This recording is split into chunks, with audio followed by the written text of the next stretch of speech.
So it may seem like SHIB and really most alts in the space aren't really doing a whole lot right now, and that's fair. Right now, we're just kind of treading water. And I think a lot of what it has to do with is something that's happening in 13 hours in the crypto market. It's something that people need to be aware of. I've referenced it several times, but you need to know that this is probably going to provide some short-term direction in terms of the overall crypto market. Are we going to see some more red, some more retracement, or are we actually going to get a nice little pop here, maybe a little burst of excitement? So I want to talk about how this is going to affect SHIB and what we may expect to see as we move into the week of July 4th. So what we're seeing right now is we're only 13 hours away. It's happening at 23:59 UTC, and this is our BTC weekly candle close. So for those who aren't familiar, we're trying to get back above this 20-week moving average. BTC, historically speaking, has never fallen below and closed a weekly candle below our 20-week moving averages during a bull market outside of black swan events. So right now we're sitting just below this. Now, this has been an ugly weekly candle. We dropped actually all the way down to our major support ranges down at 58K, which is, it's nice that we got a bounce out of there.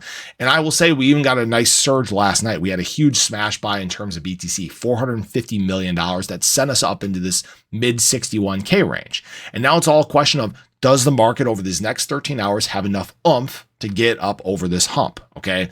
So now the great thing that I do have to say is that every time we've done this, we've breached this 20-week moving average, we've tended to have a nice spike out of it. All right. We tend to have a nice pop to kind of separate ourselves from these moving averages. Now, are we going to get that? Maybe, maybe not. All right. And the reason why I say that is when we look at history, the week of July 4th, holiday week, typically not a great week in crypto. In fact, most of them tend to be red. They tend to be very, very small weekly candles. There's just not a whole lot that happens. And that makes sense, right? Stock market's not very active. People are on vacations. There's just frankly not much going on.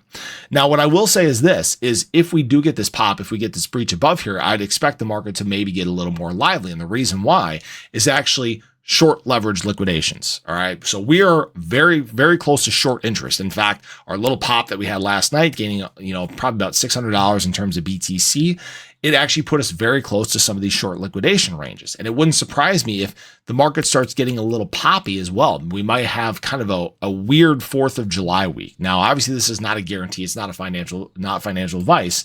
And what you need to know is right now, SHIB is just kind of essentially trending sideways. We're not really doing a whole lot. We're just kind of essentially settling into this floor, kind of probably going to get flat, to be honest with you. That'd make a lot of sense over this next week. It wouldn't surprise me if the market as a whole is kind of flat over this next week, but we're just kind of waiting for that turnaround point. When do things start to get a bit more exciting? When do we start seeing some of those flows back into crypto? Now, what I've talked about before is July being the month. July is, historically speaking, a month where things tend to get a little poppy, where excitement tends to build a little bit. We've kind of been in this summer lull for several months now, right? Even dating into the spring.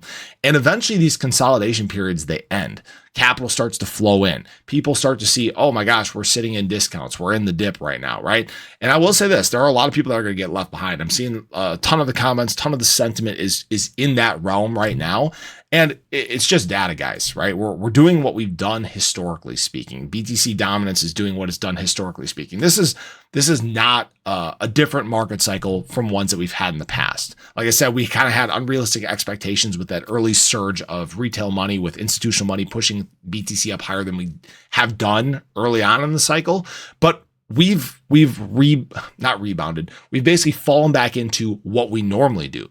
That's why it wouldn't surprise me if basically end of July, start of August is kind of our go moment, where the real takeoff of alt season. So I believe we're in alt season right now. BTC dominance has been falling here for probably about a month or so, or probably about a month and a half. So we're in alt season, but that early part of alt season isn't always straight up and to the right, right? But there is a point where that BTC dominance falls off a cliff and really everything begins to take off. And it seems like we're kind of settling into essentially that launch pad for all assets in the space. So I appreciate you guys. I hope you guys enjoyed the video. Let me know your thoughts below. Let me know if you think we are in fact going to close above here, what you think we're going to see next week. But have a great day. Show your love below. Catch you guys in the next one. Take care.